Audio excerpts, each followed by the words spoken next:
હાલમાં આવી મોટી ખબર. વડોદરામાં પાદરા તાલુકાના વાલીપુરા ગામમાં રહેતા ઇન્દ્રજસિંહ રાજેન્દ્રસિંહ ભઢિયાર ઉંમર 25 વર્ષ ગામમાં રહેતા યોગેન્દ્ર ગુમાનસિંહ ભઢિયાર સાથે ભાગીદારીમાં 2.5 લાખ રૂપિયાની લોન લઈને ડીજે લીધું હતું.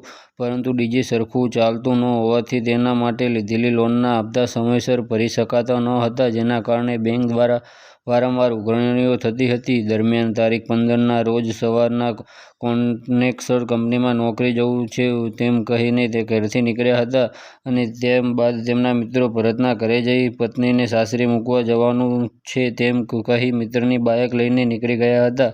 ત્યારબાદ તેનો કોઈ પત્તો મળતો ન હતો. ઘરના સભ્યોએ તેની શોધખોળ કરતા ગઈકાલે બપોરે આખરે લકડી કુઈ નર્મદા કેનાલમાં પાણીમાંથી લાશ મળી હતી. અમારી યુટ્યુબ ચેનલ પર નવા હોય તો લાઇક, શેર અને સબસ્ક્રાઇબ કરી દેજો. ધન્યવાદ.